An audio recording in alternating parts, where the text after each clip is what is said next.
Aduh, gimana ya kalau misal dia nggak suka ke penampilan aku?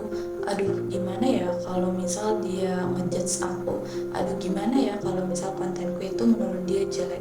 Halo teman belajar, kembali lagi di channel teman belajar kamu.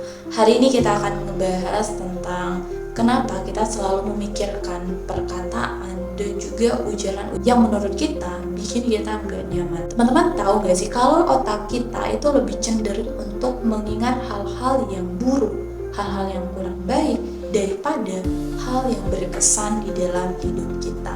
Oleh karena itu, kita lebih cenderung untuk mendengarkan komentar-komentar negatif atau daripada orang yang nge-support kita.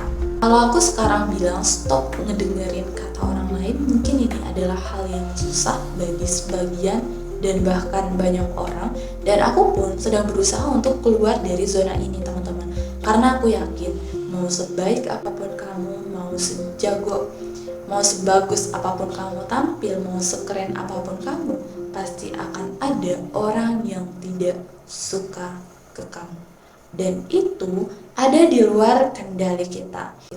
Kalau kamu tidak bisa meminta orang lain untuk suka ke kamu, ya kamu ubah cara kamu merespon dia. Ubah cara kamu melihat bahwa orang yang tidak suka ke kamu itu tidak sebegitu penting untuk diri kamu. Cut off, buang yang menurut kamu membuang energi kamu. Dan tentu kalau misal kamu bisa untuk mengendalikan diri kamu, tidak memikirkan hal-hal yang di luar kendali kamu udah nerapin yang namanya stoicism. Hal yang ada di dalam kendali diri kita adalah diri kita sendiri, cara kita mengambil keputusan, cara kita berbicara, cara kita bersikap, cara kita menanggapi sesuatu hal, itu ada di dalam kendali kita. Di luar kendali kita itu bagaimana orang lain memberikan respon terhadap kita, bagaimana orang lain berkomentar di konten kita, bagaimana orang lain mengucapkan hal-hal yang menurut dia itu harus diungkapkan kepada kita, itu di luar kendali diri kita. Dan kalau kamu berusaha untuk merangkul hal-hal yang ada di luar kendali kamu bakal capek sendiri. Nah, salah kamu bisa untuk mengendalikan apa yang kamu bisa kendalikan.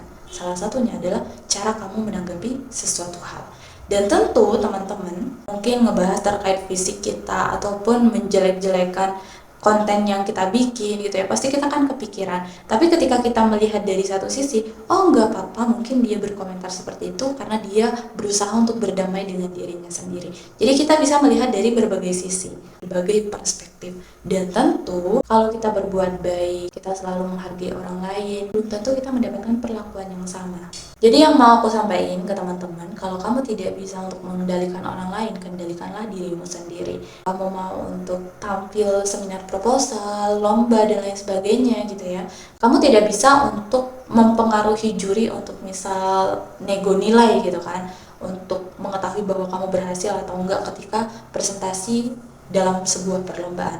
Tapi yang bisa kamu kendalikan adalah kamu bisa memaksimalkan penampilan kamu dengan berlatih, dengan terus mengevaluasi apa yang udah kamu latih gitu ya teman-teman. Dan tentu kamu juga bisa untuk menyiapkan, prepare lebih banyak lagi, misal dari segi teknis kamu mempersiapkan mikrofon, bisa mempersiapkan PPT, mempersiapkan laptop dengan baik, di charger dulu, itu kan ada di dalam kendali kamu.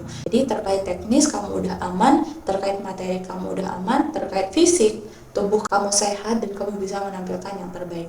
Nah, masalah nilai itu balik lagi ke juri ataupun dosen yang akan memberikan nilai kepada kamu. Dan tentu kalau kita ngebahas terkait stoik ini, kita berusaha untuk tidak memikirkan hal-hal yang di luar kendali kita, biar pikiran kita itu tidak cepat lelah. Misal kamu mau konten, kamu mikir yang enggak, nanti ada orang yang enggak suka ke aku, nanti kontenku dibilang inilah, dibilang itulah, dibilang apalah.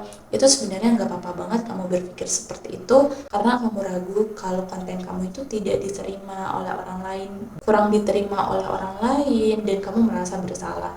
Jadi mulai sekarang kalau kamu mau konten, kamu mau ngelakuin apapun itu, selagi apa yang kamu lakukan baik, tidak merugikan orang lain, hal yang positif, lanjut aja. Karena kalau misal kamu terus ngedengerin apa kata orang, kamu gak bakal bisa untuk berkembang. Yakin deh teman-teman. Karena dulu aku pernah ada di posisi itu, aku merasa bahwa gimana ya kalau misal aku ngonten nanti temanku ada yang ngomongin, nanti diceng-cengin dan lain sebagainya. Tapi jujur ketika aku ngonten gak seburuk itu kok. Teman-temanku semuanya pada support. Jadi buat teman-teman jangan ragu lagi kalau misal mau ngonten, kamu bisa tampilkan apa yang kamu bisa, skill yang kamu punya, value yang bisa kamu bagikan. Karena menurut kamu sederhana, bagi orang lain itu sangat bermakna. Jadi buat teman-teman jangan ditunggu-tunggu lagi ya mau tampil depan banyak orang, coba tampil. Jangan langsung ke panggung yang gede, tapi kamu bisa mulai dari lingkungan sekitar kamu. Dengan sesederhana bisa menjawab pertanyaan, menyanggah atau memberikan ide ataupun pendapat kamu. Langkah besar di kemudian hari itu dibentuk dari langkah kecil hari ini teman-teman. Jadi jangan pernah kamu merasa bahwa oh aku sia-sia nih ngelakuin ini sekarang. Enggak, karena apa yang kamu lakuin sekarang itu bakal kelihatan beberapa tahun ke depan. So teman-teman, keep shining ya, jangan lelah untuk menjadi orang baik dan jangan terus-terusan mikirin apa kata orang, karena apa yang orang lain katakan itu tidak mencerminkan siapa diri kamu dan value apa yang kamu punya. So kamu harus ciptakan cerminmu sendiri, orang lain menciptakan cermin itu untuk dirimu sendiri. So teman-teman, kalau kamu suka video kayak gini, kamu bisa bantu aku subscribe. Gak suka, komen apa yang mau aku bahas selanjutnya. Semoga bermanfaat. See you.